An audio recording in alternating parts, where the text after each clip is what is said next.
Coucou, j'espère que vous allez bien. Moi, je vais super bien parce que je vais enfin faire cette vidéo qui m'est demandée depuis presque un an, je crois. Donc la voici. Mieux vaut tard que jamais. Donc c'est une vidéo sur la production orale du DELF B2. Alors oui, j'ai déjà fait une vidéo sur la production orale concernant la méthodologie. C'est sur YouTube. Mais dans cette vidéo, je vais vous montrer un exemple d'exposé.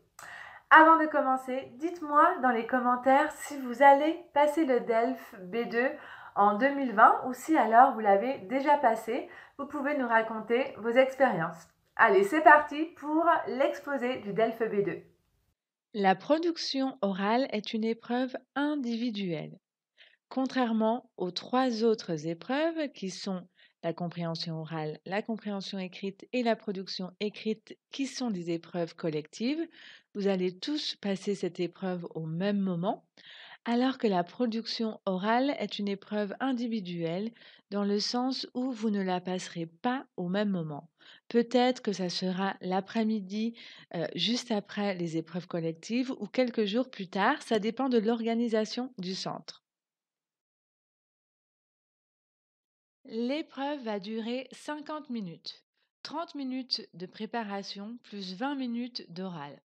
En général, dans les 20 minutes d'oral, il y a environ 10 minutes pour l'exposé et 10 minutes pour le débat. Attention, c'est possible que cela dure moins longtemps. Ce n'est pas grave, le plus important est la qualité de votre discussion. Normalement, il y a deux examinateurs, un qui écrit et un autre qui parle avec vous, qui anime l'entretien. Si l'examinateur qui écrit beaucoup, pas de panique. Cela ne veut pas dire que vous faites beaucoup d'erreurs, c'est simplement que l'examinateur doit écrire les choses positives et les choses négatives pour être ensuite capable de vous mettre une note. Donc ne vous inquiétez pas. L'épreuve, comme les autres épreuves, est notée sur 25 et vous devez avoir un minimum de 5 sur 25 pour valider cette épreuve. Vous allez devoir tirer au sort deux sujets. Tirer au sort, ça veut dire choisir de manière aléatoire deux sujets. Une fois que vous avez choisi ces deux sujets, vous pouvez lire le titre pour savoir quel est le sujet, quel est le thème principal de ce texte. Prenons deux exemples. Imaginons que j'ai tiré au sort ces deux sujets. Le premier texte est Peut-on vivre sans télé? Le deuxième, le télétravail, une solution durable. Avec les deux titres, je sais déjà les thèmes de ces textes et donc je vais choisir le sujet où il y a le plus de choses à dire. Il faut qu'il y ait une discussion, un débat qui se crée ensuite avec l'examinateur. Donc c'est important de choisir un thème riche. Ici, les deux sujets portent à une discussion intéressante, mais moi, je vais choisir le télétravail, une solution durable, parce que tout simplement, je fais du télétravail, je travaille à la maison, donc je connais très bien ce thème. Donc je vous conseille bien sûr de choisir un thème qui vous parle. À partir de là, vous aurez 30 minutes pour préparer votre exposé. En premier, vous devez lire le texte. C'est parti. Le télétravail, une solution durable? De plus en plus d'entreprises mettent en place le télétravail. Économie de transport, de temps, de place. Ce mode d'organisation offre de nombreux avantages, tant aux employeurs qu'aux salariés. Depuis 2008, toute la filière française d'Alcatel a mis en place un accord de télétravail dans l'entreprise. Aujourd'hui, le télétravail concerne près de 1700 salariés, précise la DRH Alcatel à Brest, soit 25% de l'effectif.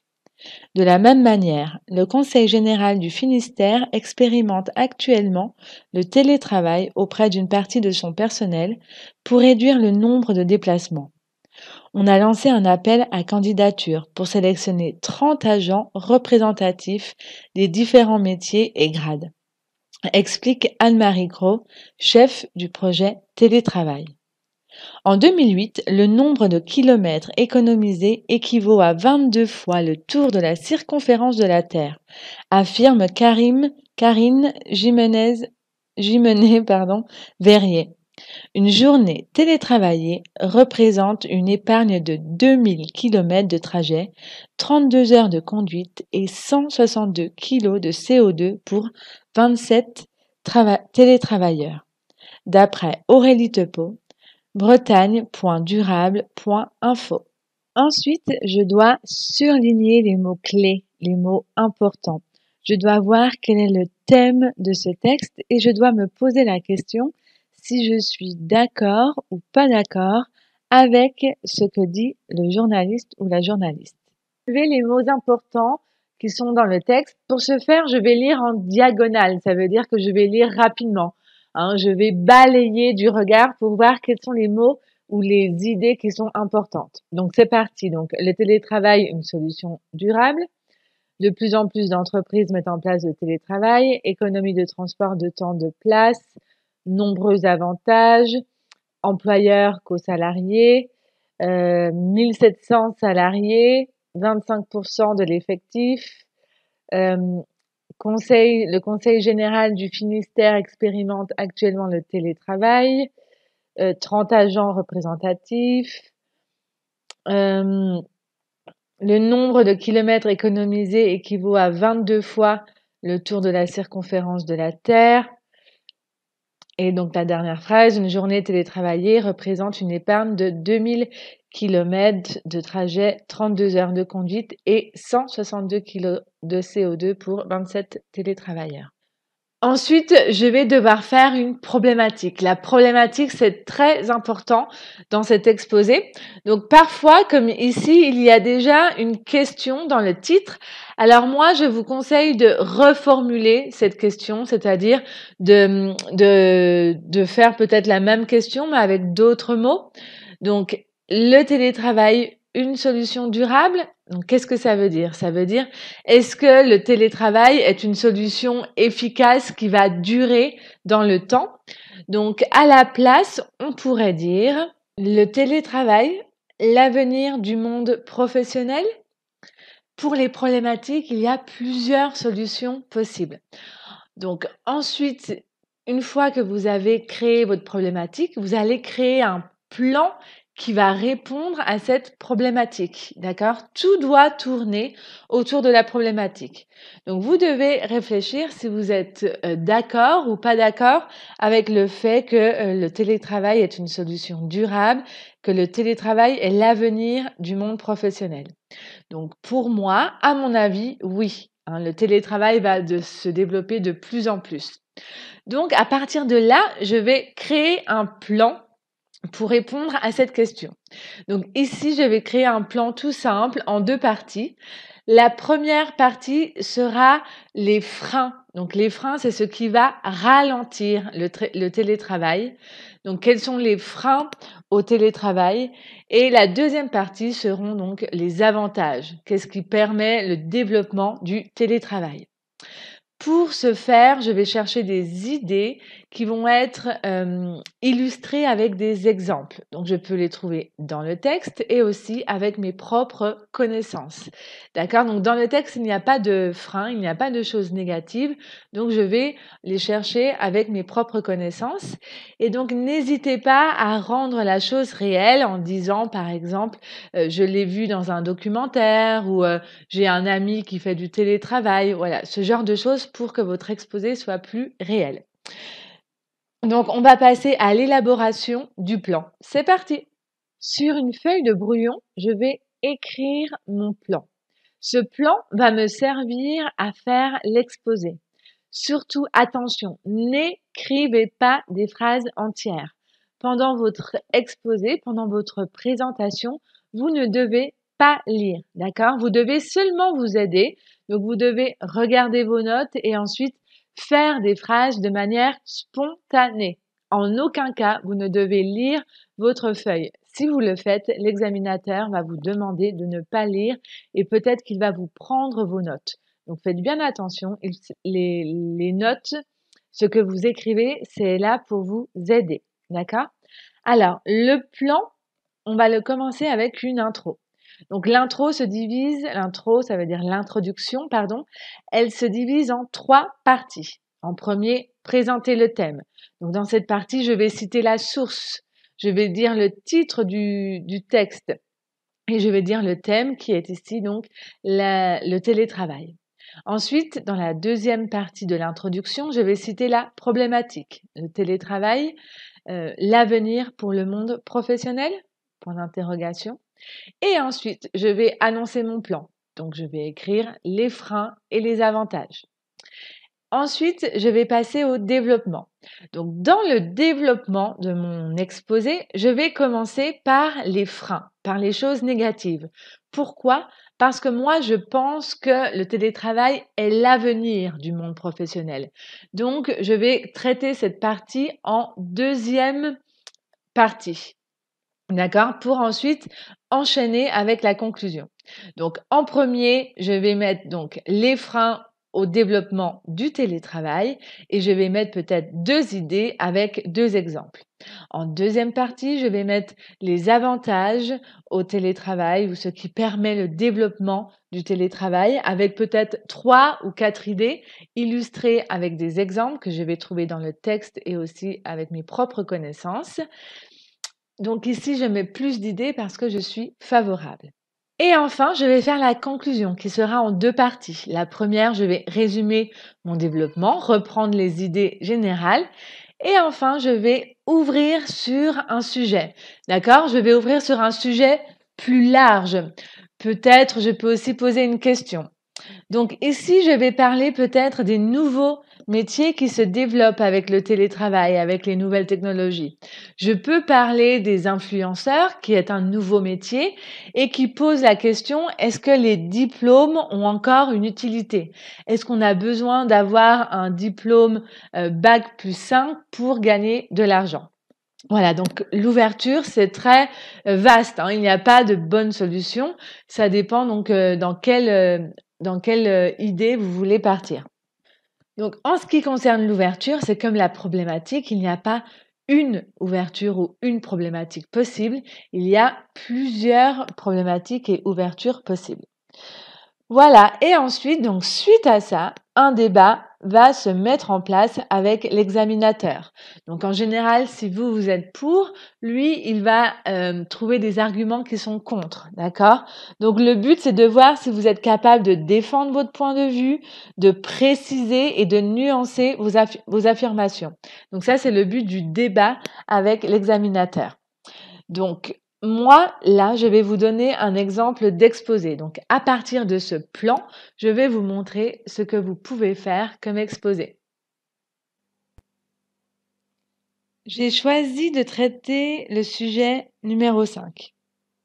Cet article écrit par Aurélie Tepeau, publié sur le site internet bretagne.durable.info, parle de la durabilité du télétravail.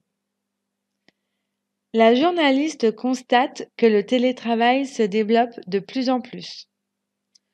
En effet, l'entreprise Alcatel emploie 25% de son effectif en télétravail.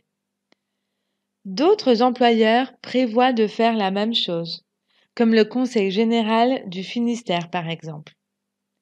Le texte nous explique enfin que ce mode de fonctionnement permet des économies de transport, de temps et d'énergie. Dans cet exposé, on se posera la question suivante. Le télétravail est-il l'avenir du monde professionnel? Pour répondre à cette question, on verra dans un premier temps quels sont les freins au développement du télétravail.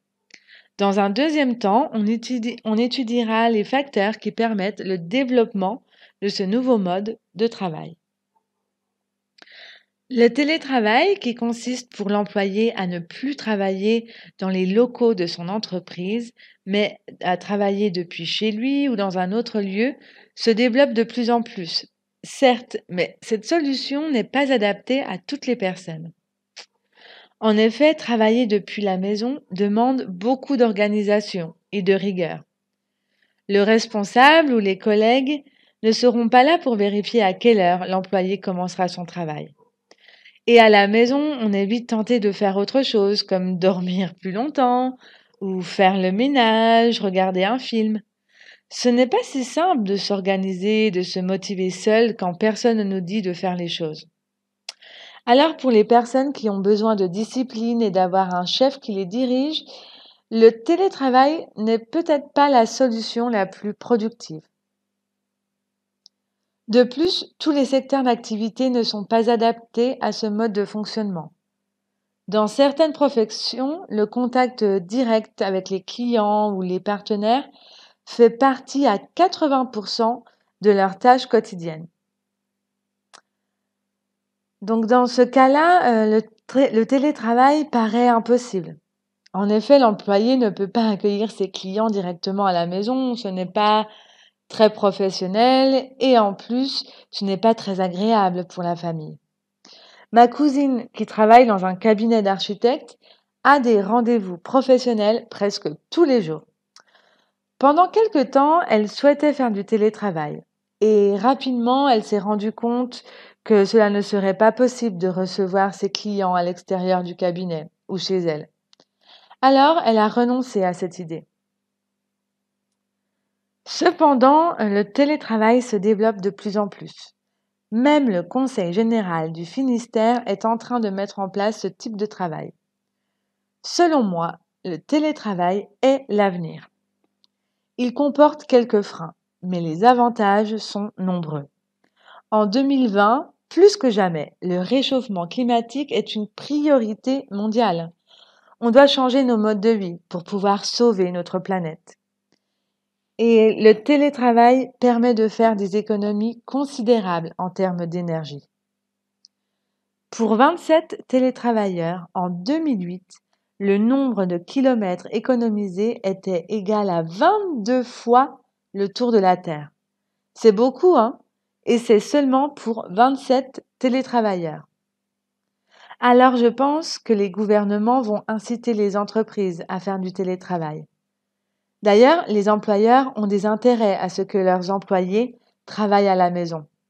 Les entreprises n'auront plus besoin de payer un loyer ou d'acheter du matériel, tel que des bureaux, des chaises, etc. De plus, ça ouvre des perspectives intéressantes pour l'employé qui n'a plus besoin de choisir un candidat qui est dans sa propre ville. Par exemple, si l'employeur qui est localisé à Lyon souhaite embaucher un responsable marketing qui est à Bordeaux, avec le télétravail, c'est possible.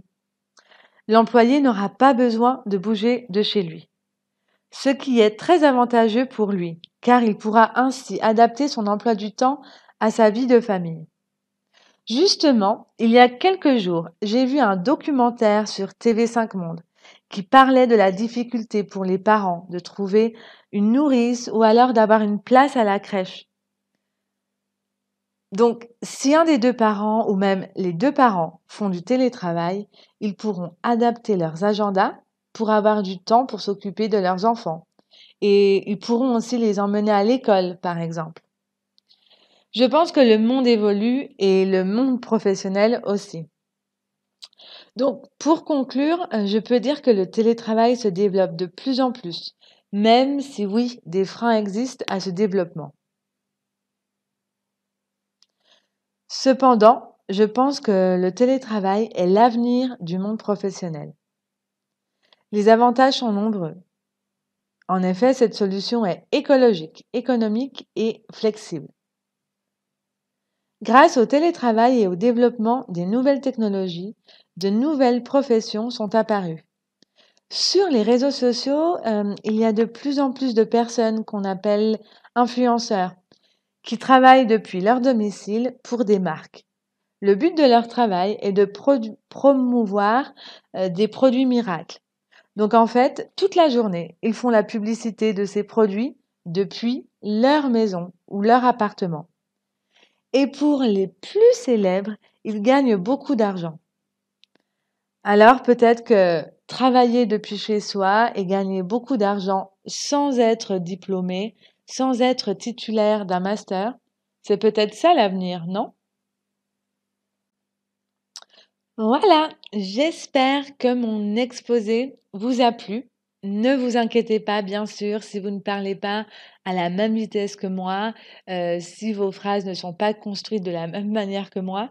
N'oubliez pas que je suis française, que c'est ma langue maternelle et en plus je suis professeure. Donc voilà, on n'attend pas de vous de parler comme un natif, mais c'était pour vous donner un exemple de structure. Donc dites-moi dans les commentaires ce que vous en pensez, si vous avez des questions, n'hésitez pas vraiment, je suis là pour vous aider. Un dernier conseil que je peux vous donner pour réussir le DELF B2 ou tous les DELF en général, il faut vraiment connaître la méthodologie. Si vous arrivez le jour de l'examen et que vous n'avez jamais fait de pratique, que vous n'avez jamais fait d'exercice, ça va vraiment être très dur pour vous. D'accord? La méthodologie est très importante. Donc, vous pouvez regarder mes différentes vidéos sur le DELF B2. Vous pouvez me poser des questions. Et aussi, si vous êtes intéressé, je peux vous aider. Je donne des cours en ligne pour la préparation du DELF B2. J'ai préparé un programme de 10 leçons où nous allons faire de la théorie et beaucoup de pratique pour que vous puissiez réussir le DELF B2 les doigts dans le nez, c'est-à-dire super facilement. Donc pour plus d'informations, écrivez-moi un email marine.bertuca@gmail.com ou alors suivez-moi sur Instagram, les recettes de grammaire, pour pouvoir m'écrire un message et surtout pour pouvoir regarder mes petites vidéos que je fais quotidiennement sur la prononciation, le vocabulaire. Je fais aussi des dictées. Voilà, plein de contenus différents. Je vous attends dans les commentaires sur Instagram et par email. Salut!